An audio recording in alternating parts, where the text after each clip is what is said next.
Federal government debunks alleged abandonment of Nigerians along Sudan-Egypt road as Nigeria evacuates 1,600 stranded citizens in Sudan. Fuel subsidy removal. National Economic Council advocates review of June deadline to create sufficient palliative measures for Nigerians. Council agreed that the timing for the removal of fuel subsidy should not be now. It is with a great mixture of joy and pride that I wish to also proudly highlight that we have made remarkable progress in the fight against insurgents. Plus, President Buhari supervises trooping and presentation of new national and regimental colours.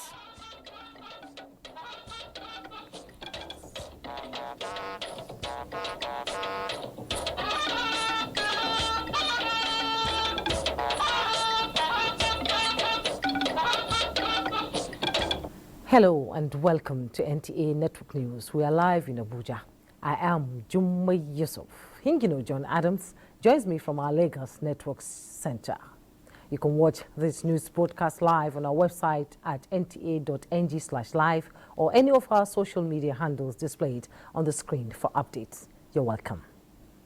Now, the first batch of about 1,600 stranded Nigerians that are being evacuated from Sudan by the federal government are expected to arrive Abuja Friday, 28th April 2023.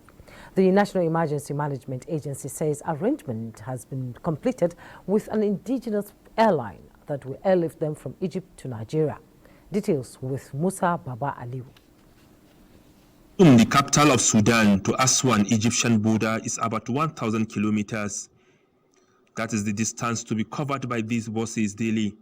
Each will be carrying 60 students, including the elderly and women. So far, 150 of them in 10 buses are already on their way to Egypt, as at the time of this report.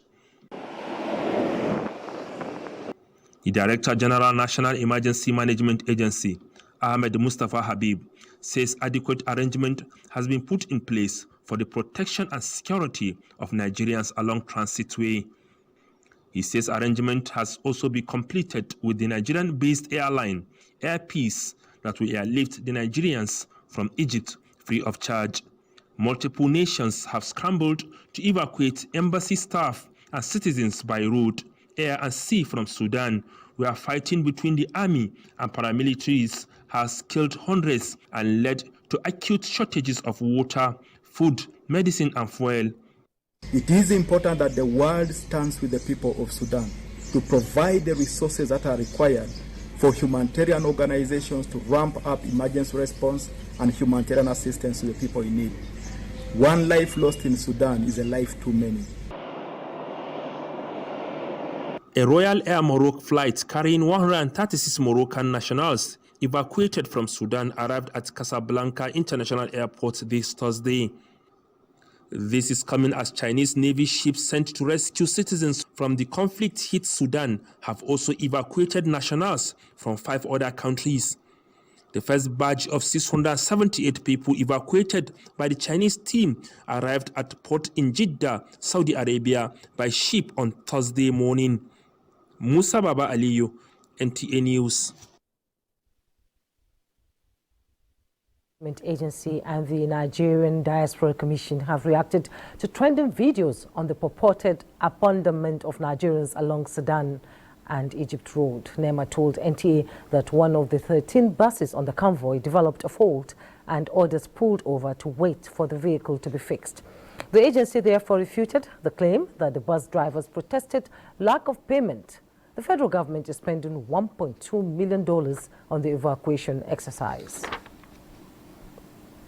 To security matters now, in furtherance of sustained efforts at reinvigorating the fighting spirit of the nation's troop, new national and regimental colors were formally presented to all the formations of the Nigerian Army to inculcate on them greater pride in service delivery. This was at the Trooping and Presentation of Colors Parade 2023, presided by President Muhammadu Buhari. State House correspondent Adamu Sambu has the details. Suitably clad in full ceremonial dress of the military with an insignia of a field marshal, President Muhammadu Buhari was the cynosure of all eyes as he arrives Eagle Square for the Nigerian Army Trooping and Presentation of Colors Parade 2023. At the colorful, remarkable, and significant event witnessed by two former Nigerian leaders, General Yakubu Gowon and Goodluck Jonathan, 53 units of the Nigerian Army have their old colors formally retired. President Muhammadu Buhari presented new colors to the formations, including the 28 new units established and operationalized since the last ceremony was held in 2007. Apart from symbolizing blessing and respect, colors as rallying points for troops in the military significantly promote cohesion, esprit de corps, pride, and loyalty. Bless and sanctify these colors and make them the symbol of the protection of our territorial integrity. We beseech you to grant them victory over the enemy. For President Muhammadu Buhari, the event provides an opportunity to commend the armed forces and other security agencies for their exceptional performances in the task of securing the country. It is with a great mixture of joy and pride that I wish to also proudly highlight that we have made remarkable progress in the fight against insurgents, militants, oil bunkers, kidnappers, and other criminal elements in the country. He attributed this to the remarkable transformation of the military achieved by his administration, making it one of the best in Africa in terms of fighting power. The quantum of platforms induced into the army since 2015 had enabled troops to take the battle to the terrorists and criminals,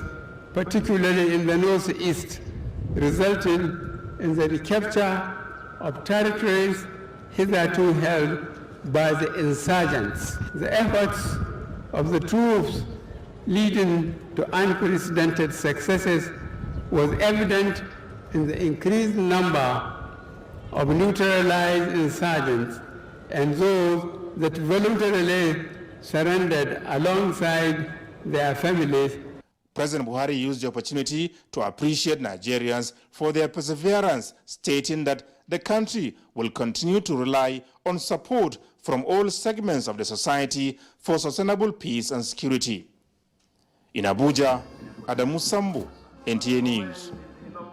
Meanwhile, after 16 years, the Nigerian Army has conducted trooping and presentation of colors parade. In this report, Defense correspondent Ismail Musa highlights the significance of the regimental military event. Left, right, marching to the rhythm of the band, in harmony with the parade, preparatory to the retirement of these colors. This is the only parade where regimental sergeant majors are allowed to draw their swords. You have to look at the importance of a color to a unit, symbol of identity, so it boosts morale. It gives people a sense of belonging. That means a unit has come of age for the President Commander-in-Chief to issue them a color that they can be able to call their own. And the various campaigns that they have attended are also emblazoned on the color. For the first time, these symbolic colors are produced locally in line with the nation's local content policy. In 2007, the colors we used were produced outside the country. And I knew the challenges we faced while waiting for the colors to arrive. And the fear of the colors will not come in before the parade. But these ones were produced locally, which is good. We created jobs for our people. And it means that these colors are worn out. We'll have where to replace them promptly. This trooping and presentation of colors parade is the fourth in the history of Commonwealth nations. A historic trooping and presentation of new colors was last held in 2017. From the Eagle Square here in Abuja, Ismail Musa, NTA News. A book, The Origin of Colors in the Nigerian Army, has been presented to the public. Defense correspondent Ismail Musa again reports that the Chief of Army Staff, Lieutenant General Farouk Yahya, performed the ceremony in Abuja. The book, The Origin of Colors in the Nigerian Army, gives an insight to the significance and respect accorded to colors in the Nigerian Army. So I was very pleased to have the honor and privilege to write forward on it. I was very pleased to see the book, and sir, we are very, very pleased and excited, and we congratulate you for this. Written by a veteran Army general, the book highlights the procedure for trooping, retiring of old and presentation of new colors, as well as bearing of colors during wars and ceremonies. In 2007, I was the parade commander for a similar parade. Whilst we were preparing for that parade, I observed that the officers who were running the commentaries lacked basic information about the parade and the colors. So I started researching and started putting together a write-up.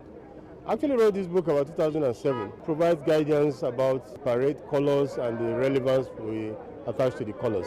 With colors and illustrations, the handbook is a guide to trooping and color presentation in the Nigerian Army. In Abuja, Ismail Musa, NTA News. Still on security matters, the Nigerian Air Force has inaugurated world-class A-29 Super Tucano operations facilities at the 407 Air Combat Training Group in Kainji, Niger State. Abdurrahman Usman Jibrila reports. 12 A-29 Super Tucano procured by the federal government from the United States of America. Modernization of the Kainji NAF base to conform with the facilities was part of the contract. And this inauguration is part of the agreement, signifying the full operation of the facilities with critical facility upgrade. The aircraft have flown a combined total of 5,018 combat sorties and accumulated about 7,088 flying hours in support of NAV operations. Their employment has significantly contributed to the successes and operational gains made by the NAV and indeed the armed forces. It's a proud occasion not only for the country of Nigeria and the Nigerian Air Force, but also for the United States of America, the United States Air Force, and the United States Army. It proves together, as partner nations and military partners, we can accomplish great things, which in the end make the country of Nigeria and the world a safer place. Just last October, the Nigerian Air Force demonstrated the effectiveness of the A-29s when the Nigerian military successfully repelled an attack on nearby Wawa cantonment, just a few miles down the road. For effective service delivery, the Nigerian Air Force has added to its pilots, numbering 6 that were winged at this event, to add up to operate the T-27 aircraft. From the NAV base 407 in Kainji, Niger State, Abdurrahman Usman Jibrila, NTA News. Thank you. Now let's bring you up to speed with other news making the rounds. President-elect Bola Ahmed Tinubu has met with members of the Progressive Governors Forum in a series of consultations. Musbao Dan Wahab reports. It was another busy day for the president-elect at his private residence as consultations intensify. There is no luxury of time and mechanisms required to kickstart the administration that promises hope must be put in place and on a sound footing too. The state must also key in for an overall developmental goal. And so it was the turn of progressive governors to talk through the incoming dispensation with the incoming president. And after the meeting, the governors are hopeful of a cordial relationship with the national government. Today we are rallying around our president-elect, and he is leading the way. And by the special grace of God, we're going to come up with choices that is going to reflect the unity of our country. The agenda of the Governors Forum is to ensure that we key into the vision of the incoming president. He has a responsibility to deliver. And we don't want him to blame anybody why he couldn't deliver. Bola Ahmed Tinubu has offered renewed hope for the nation. And I believe we will see more of it. Meanwhile, meetings with prospective members of the 10th Assembly continue as the lawmakers promise an improved legislative arm. We are a united family and we are working towards coming out as a bloc to give Mr. President the kind of National Assembly that will work with him, that will give progress and make Nigeria move forward. So we are going to see a better National Assembly that will have a fantastic relationship. We are going to see an improvement on what we have done. People of the same ideological inclination, like the president-elect, like myself, like late Mashoud Abiola, was hope. And the president-elect ran his campaign on offering hope. And he is constant and repetitive in saying hope is here. The president-elect and his VP-elect also received the Emir of Kano, Aminu Ado Bayero, who came calling. In Abuja, Musbau and Wahab, NTA News. The Nigeria Governors Forum Secretariat has come up with an agenda of national outlook after long moments of physical silence by members owing to the new order imposed by the COVID-19 pandemic. Abubakar Akwanga reports. Arrival of governors at the Secretariat of NGF signaled commencement of the meeting proper, which was held behind closed doors.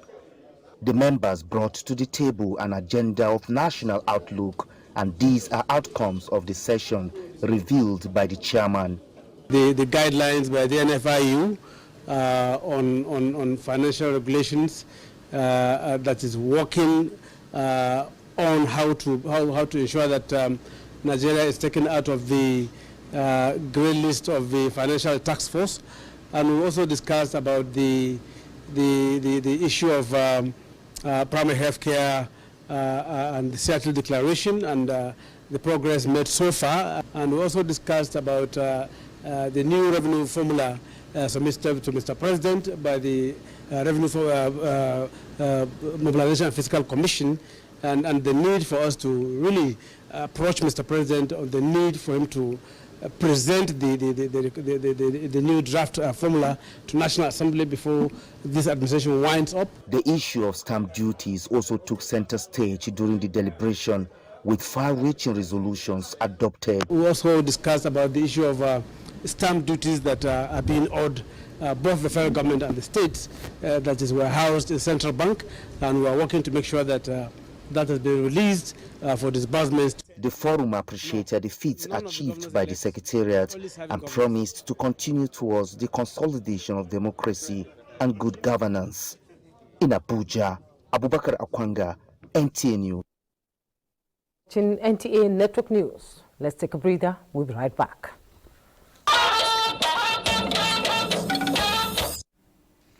You're welcome back. President Muhammadu Buhari has attributed the overwhelming victory achieved by the All Progressives Congress in the recent elections to hard work, while overconfidence was the main reason why the combined opposition lost. The president stated this while granting audience to members of the Progressives Governors Forum on Solidarity visit. State House correspondent Adamu Sambo has details, but the report will come in our subsequent bulletin. Now, the National Economic Council is asking the federal government to put on hold the June deadline for fuel subsidy removal pending the review of plans towards creating sufficient palliative measures for Nigerians. The Minister of Finance, Budget and National Planning, Zainab Ahmed, announced this while briefing journalists on the outcome of the council's meeting. State House correspondent Adamu Sambo reports on these and other resolutions adopted.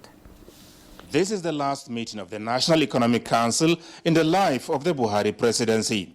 Presided over by the council chairman, Vice President Yemi Oshibanjo, members critically analyzed issues relating to the removal of fuel subsidy in June as provided for by the Appropriations and Petroleum Industry Acts, concluding that the deadline may not be feasible. Council agreed that the timing for the removal of fuel subsidy should not be now, but that we should continue with all of the preparatory works that needs to be done, and that this preparatory work has to be done in consultation with the states and other key stakeholders, including representatives of the incoming administration. Council agreed that the fuel subsidy must be removed earlier rather than later because it is not sustainable. We cannot afford it anymore, but we have to do it in such a way that the impact of the subsidy is as much as possible mitigated on the lives of the ordinary Nigerians, including ensuring that there is sufficient supply of petroleum products in the country. And as part of the council's meeting, the members, as shareholders, held the annual general meeting of the Nigerian Sovereign Investment Authority, during which the consolidated and separate financial statements for the year 2022 were received. They have continued a trajectory of a 10-year continued profitability. Their net assets have grown from about 991 billion to over 1 trillion, attracted over $450 million in foreign direct investment. And from what we were told, they have outperformed their peers across the length and breadth of the world. Governor Badaru Abubakar of Jigawa State gives update on the government's flood relief committee. NEC decided to form a committee, which I chair, to evaluate the losses across the 36 states and to assess the losses and propose what kind of support the federal government will give to the states and the individuals affected. Being a valedictory session, members of the council took turns assessing the 8-year journey, concluding that a lot has been achieved under the guidance of the chairman, Vice President Emio Shibanjo. Under his leadership, the interest of Nigeria, our national interest, was the driving criteria for every decision taken in NEC. So he's a good man. We wish him, and of course, by extension, Mr. President, whom he is deputizing, for the kind of leadership they have given us, the kind of fraternity and unity they have exhibited as a team, and of course, all the governors are happy that they have given us leadership. The National Economic Council has a mandate to, amongst others, advise the President concerning the nation's economic affairs. From the State House, Adamu Sambu, NTA News. Now let's find out the outlook in the business world. Benny Adams is here. Benny, are we looking at bearish or bullish outlook out there? Thank you, Jumai. It is the third bullish day today. Welcome to business.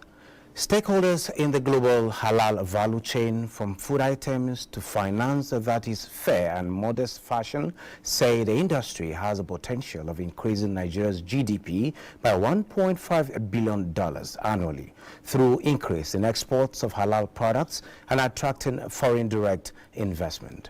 I believe if we come together, we should be able to grow and add to the economic development of our country by creating jobs, skills, opportunities, and above all, harnessing what we have. Nigeria has the second largest halal consumer market in Africa after Egypt, yet it only exports 5% of the halal exports of Africa to OIC countries. For example, capital, especially when you want to impact the lives of young people and you don't have a support in terms of capital, like you depend on yourself. And taking a look at the energy markets, OPEC Secretary General Haitham Al-Ghaya says OPEC and OPEC Plus are not targeting oil prices, with the focus being solely on market fundamentals and enabling vital oil industry investment that the world desperately requires. This is in response to the International Energy Agency blaming oil for inflation, of which the OPEC leadership insists it has done a lot in stabilizing the market. And now to the NGX. For the third time this week, Nigeria's equities market closed on the positive reason after rising 75 billion naira in gain for investors. At the end of today's trading session on the exchange, a total of 2.3 billion shares in 6,958 deals, corresponding to a market value of 17.6 billion naira, were traded.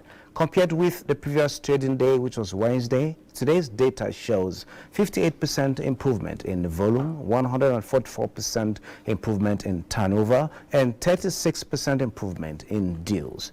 The current market capitalization is 28.4 trillion naira. Access Holdings recorded the highest volume of 1.23 billion traded shares, followed by Transcorp Nigeria 174 million, and Jopol Gold Ventures 45.4 million shares. That is business news. Jumai, it's nice doing business with you. Thank you, Benny. Now let's take the earlier report on the visit by members of the Progressive Governors Forum on President Muhammadu Buhari. Adam Sambo reports. President Muhammadu Buhari, while reflecting on the conduct of the 2023 elections, told the governors that while the opposition parties were already telling their foreign backers that they will defeat the APC, the governing party blended confidence with caution, worked hard and won. As he puts it, now their overconfidence is creating more problems for them than anyone else, as they are finding it hard to convince those who supported them from outside why they are unable to beat the APC. He attributed the loss of the opposition parties to a combination of overconfidence, complacency, and bad tactical moves. Responding to an issue raised by the Kebbi State Governor, President Buhari said, "An important reason I congratulated Asiwaju on winning the election is because the opposition got support and false hope from outside and went on to create the impression that they will defeat us. How more wrong could anyone be?" he asked. The president therefore charged the progressive governors to stick together and openly address issues amongst themselves courageously. This, he said, is the best way to survive politically in Nigeria.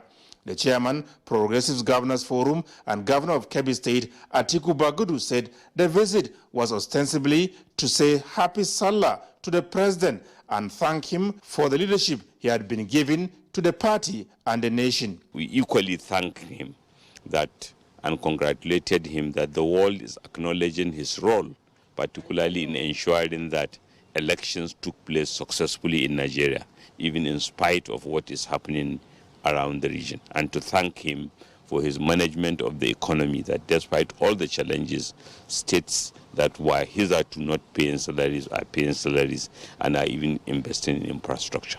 This is the first formal engagement between the president and the APC governors since the conduct of the last general elections. From the State House, Adamu Sambo, NTA News. Just no fewer than 28 visually impaired persons have participated in the 2023 Unified Tertiary Matriculation Examination, UTME, in Ekiti State. The examination was held at the Ekiti State University, being the center for the candidates who are from Ekiti and Ondo State, under the supervision of the Equal Opportunity Group of the Joint Admission and Matriculation Board. Olabukola Adu has details. Determined to obtain tertiary education against all odds, the 28 candidates from Ekiti and Ondo State, who were among the 336 visually impaired candidates in various centers located across the country, converge on Ado Ekiti to test their capabilities and knowledge for the next stage of their academic career. My son is... The mode of the examination administration was a blend of the use of personal computers, braille slates, and typewriters to answer questions. The project is not limited to conducting examinations alone, but providing accommodation, feeding and transport allowance to all the visually impaired candidates to widen access and motivate the beneficiaries to rise and pursue their life goals. From the testimonies of some of the candidates, including 26-year-old Okwayemi Alabi, who aspires to study mass communications in the university, it was an expression of gladness and appreciation that JAMB is committed to helping them achieve their dreams. To prove myself also in the society as a special people, that there's nothing that able people can do that I cannot do. I also like to address parents and even the children that if you are disabled, does not say that you cannot do anything. There's coming to a stage whereby the question will not necessarily be read to them, but will be in braille, so that these students will be able to read the braille himself. The wife of Ekiti State Governor, Dr. Olayemi Oyebanji, and the Deputy Vice Chancellor, Ekiti State University, Ado-Ekiti EXU, Professor James Ayodele, were also on ground to give the candidates their moral support. In Ado-Ekiti, Olubukola Aduwo, NTA News. So far, 947,000 or more than 1.5 million candidates who registered for the 2023 Unified Tertiary Matriculation Examination Board, UTME, have sat for the exam. Head of Public Affairs Joint Admissions and Matriculation Board, JAMB, Fabian Benjamin, stated this after monitoring the ongoing UTME with the board's management team in Abuja.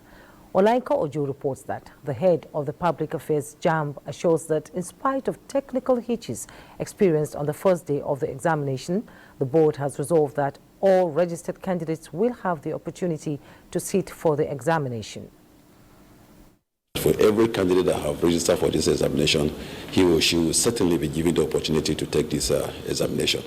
On the first day, there were some candidates that were not able to sit the examination because of some technical issues, and we have rescheduled those candidates. Some of them are taking as we speak in the fourth session, and some will also take tomorrow. So we also urge candidates, particularly those who could not sit for yesterday's exercise, to continue to check their profile, to print their slip, as they will be rescheduled to take the examination. About 60,000 candidates who had issues with their test are already being rescheduled for the exam. Now joining me in the studio is the head of the UT JAMB, and he's Professor Ishak Olede. He's joining me from Lagos. Good evening and thanks for joining us on NTA Network News. Thank you very much. Good evening.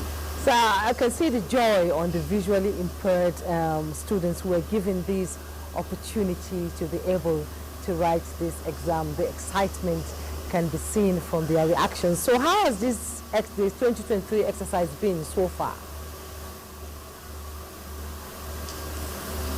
Thank you very much. So far, so good. The exercise in Lagos and other parts of the country is going very well. And for the blind, we are also ensuring that the examination is going on along with the other candidates so that we could be inclusive in the process, not that we will conduct their own after the others have been conducted. So far so good. The two sides are going pari passu, and we really appreciate the candidates themselves because they have largely been very compliant with the rules. Okay, thank you. We hear that you've introduced some innovations into the examination. How efficient has it been in operations in the overall interest of both candidates and the board itself? Yes, the innovations that we have introduced is to minimize the possibility of examination malpractice, and in few cases where we have examination malpractice, we believe they should be detected. And all the new innovations are meant to ensure that the integrity of the examination is protected. So we understand that because of some issues that arise from these exams and the innovations, that about 60 candidates are presently being rescheduled for the exams, and that is day one of the exercise. So what are the challenges you're facing presently? Yes, because the board is trying some new devices. There were certain systems, some of the delivery servers malfunctioned in some parts of the country on the first day of the examination. So, and we have rescheduled the students involved.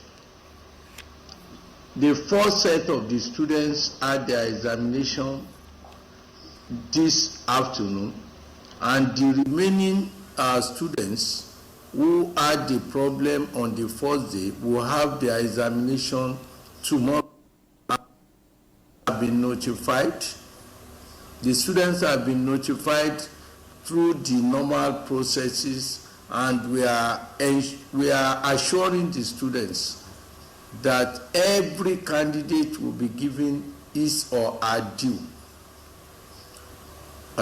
So we must observe that this year, if the defects from the CBT centers are limited.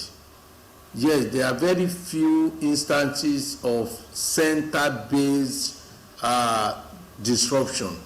So the major problem we had with on the first day had to do with our own servers, and we immediately rectified that, and it has been smooth, and by God's grace we will finish the examination as scheduled. Okay, we've heard of because some candidates. We mentioned right from the word go. Continue. That we have created a redundancy that we call the fourth session. So that fourth session is what we have now utilized to clear the backlog. We have reports from some candidates who have to change their names from the data, and we heard that it is affecting the changes on the personal data, and it is becoming, very, very difficult. What is the board doing to correct this? Please, in 30 seconds. It is not our problem, but we will assist the candidates as much as possible. Those who had the problem, because identity is very important in our examination, and that is why we get our information about the identity of the candidates from NIMSI. And nobody is expected to write our examination or to register with us without proper identification with his or her names. But there are some candidates, after registering with NIMSI, that is, after that, their data had been passed to us. They then go back to NIMS to NIMSI to say they have changed their names, they have changed their date of birth, and so on. We do not accept such. It had to go through a long process, and some of the candidates who had already graduated from the universities are now coming back to request for change of their names. And we say no. By the time you were applying to us, by the time we were dealing with you, that was your name. So if you change your name thereafter, then you can use it with subsequent interaction with other agencies. But as far as JAMB is concerned, we will keep the identity that you held with us while you were having dealings with us. So we cannot backdate your change of name. Yes. So on that note, Registrar of the Joint Admissions and Matriculation Board, JAMB, Professor Ishaq Oleode, thank you so much for coming on NTA Network News. It's been a pleasure having you.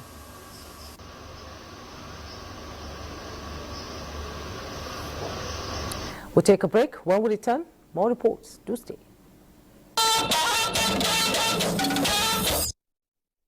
You're welcome back. Now let's join Hingino in Lagos for more reports. Hello, Hingino. Determined to expand its existing footprint and consolidate its position as a major digital infrastructure hub in Africa, RAC Center, an African-focused data company, is on the verge of another milestone with the groundbreaking for the construction of a 12-megawatt IT data center in Lagos. Adeni Taiwo completes the report. Since it was established in October 2013, RAC Center has in the last 1 decade dominated the information technology space with provision of critical digital infrastructure in Nigeria and indeed West Africa, evolving as the best connected Tier 3 carrier and cloud-neutral data constructed facility, offering services to commercial, public and private sector customers. This groundbreaking not only marks the beginning of the construction of a new best-in-class data center known as LGS2 in Lagos, but also speaks to the commitment of the organization to expand its capacity by 10-folds with an IT load of 12 megawatts. The facility is situated on a 20,000 square meter greenfield land in Oregun, Ikeja, and the state government is excited at the prospect held out by the expansion project for businesses in the area of storage and security of data. Technology holds the key for making Nigeria to be part of the so-called BRICS. The idea is from BRICS to BRICS, where N is for Nigeria. We believe that Lagos holds the key. Group Chief Executive Officer of RAC Center said the leap from an IT load of 1.5 megawatt for LGS1 data center to 12 megawatt of the LGS2 is a milestone that holds a lot of promises for growth and energy efficiency. Providing industries as well as public administration access to data services from data centers, increase their productivity, add flexibility, and stimulate the use of technology and innovation. We have been 100% uptime since inception, meaning we've never had a single downtime in this facility. The design of the facility comes with IFC Edge certification, making the building the first data center with such certification in Europe, Middle East, and Africa. It houses 6 data halls for dedicated client storage, satellite antenna farms, and shared telecom mast spaces. In Lagos, Adeni Taiwo, NTA News. That's it from here. More reports after this break. Thanks for joining us. Now there are indications that respite will soon come the way of residents of Ayatoro community in Ileje local government area of Ondo State, as the Niger Delta Development Commission, NDDC, has promised to find a permanent solution to the sea incursion ravaging the town. Toyin Bachire reports that this was during the Commission's on-the-spot assessment to the area, which was recently ravaged by incursions which rendered thousands of residents homeless. Lori Olofoyekun is a teacher and has been living happily in Ayatoro for the past 40 years. But with devastation occasioned by years of sea incursion, his life has been negatively affected. Where my house is located, the sea have displaced me down from that place. The whole house has been washed away. I need to move with my family to another place. Right now, even the schools that I'm managing, if the sea have also displaced, as in submerged the place. So for now, there's no job. Ayatoro, a once vibrant riverine town in the Nigerian government area of Ondo State, in no small measure, has contributed to the revenue of Ondo State. Imagine somebody of, late 60s or early 70s who has worked tirelessly to build a house. And before him, now seeing in his own naked eyes now that those buildings is pulled down by the ravaging seesaw. So it becomes too difficult and painful to him. Inspecting the damages caused by the ocean surge, Executive Director Project NDDC Charles Ugumola assured the community of swift government intervention. We believe that we can employ and adopt technologies that can help reduce these problems they have. And we'll continue to do that across the Niger Delta, looking for ways and means to change the narrative. Traditional rulers in the area appealed to the NDDC to fast-track the process. So it's a new beginning, and our faith is very, very high that this time around Ayetoro will be rescued. Some relief items were distributed to community members to cushion the effects of the disaster. From Ayetoro in Ilaje local government area of Ondo State, Toyin Batire, NTA News. And that's it on NTA Network News. Thanks so much for your time. Good night.